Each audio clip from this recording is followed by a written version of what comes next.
नमस्कार. सध्या आपण असं ऐकतो, की माझ्या मैत्रिणीच्या आईला, अ, वडिलांना, मामाला, काकाला किंवा आपल्या घरातही एखादा काका, मामा, भाऊ यांना डिमेन्शिया झाला. नक्की काय होतं या आजारात? तो माणूस हळू-हळू, हळू-हळू गोष्टी विसरत जातो. सुरुवातीला हे प्रमाण फार थोडं असतं. त्यामुळे आपण त्याच्याकडे दुर्लक्ष करतो. नंतर-नंतर तो आजार बळावत जातो. डॉक्टरांच्या म्हणण्याप्रमाणे हा आजार साधारण 50शी ला आपल्या शरीरात शिरतो. परंतु तो उग्र रूप धारण करतो तोपर्यंत आपल्या वयाची 70-75 झालेली असते. त्यामुळे तो आटोक्यात करणं कठीण होतं.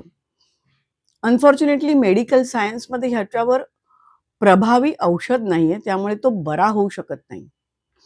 याच्यासाठी काय करायचं असं म्हणाल तर आपण छोट्या-छोट्या गोष्टी आपल्या वयाच्या 50शी-60 नंतर निश्चित करू शकतो, असं सुप्रसिद्ध मानसोपचार तज्ञ डॉक्टर मनोज भाटोडेकर यांचं मत आहे. त्यांचं असं म्हणणं पडलं, की हा आजार आपण लांब तरी नेऊ शकतो किंवा टाळू शकतो, ह्या 4-5 गोष्टी केल्या तर. तुमच्या रोजच्या आपल्या रोजच्या ज्या आवडत्या नाही सॉरी, आपल्या रोजच्या ज्या गोष्टी आहेत, ज्या आपण एका पर्टिक्युलर ठिकाणी ठेवत असतो. उदाहरणार्थ ब्रश, आपल्या ऑफिसच्या काही गोष्टी, आपली बॅग, आपली पर्स, जे तुम्हाला रोज घेऊन तुम्ही बाहेर पडता, ह्या गोष्टींची तुम्ही जागा बदला. थोडे दिवस त्या दुसरीकडे ठेवा, परत थोडे दिवस त्याच जागी ठेवा, परत दुसरीकडे ठेवा, सो दॅट तुमचा ब्रेन थोडा ॲक्टिव्हेट होतो. त्यानंतर तुम्हाला आवडतो तो छंद जरूर जोपासा. कोणाला क्रोशा आवडेल, कोणाला शिवणकाम, भरतकाम, विणकाम, कोणाला गायला आवडेल. जो कुठला छंद तुम्हाला आवडत असेल, तो तुम्ही जरूर शिका.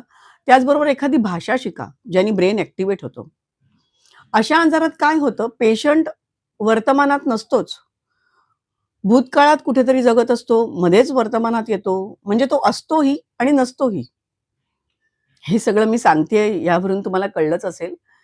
मी सांगतेय नवीन जे नाटक आलंय "असे नमी नसे नमी" त्याबद्दल. 200 प्रयोग पार केलेलं हे नाटक अतिशय अप्रतिम आहे. त्यांचा आता अमेरिका, लंडन दौरा आहे. तेव्हा जरूर त्यापूर्वीचे प्रयोग आहेत ते नक्की बघा. तिघींची कामं अप्रतिम आहेत. संदेश कुलकर्णी यांचं लिखाण अप्रतिम, अमृता सुभाष दिग्दर्शनही अप्रतिम. अजिबात न चुकवता येणारं नाटक "असे नमी नसे नमी".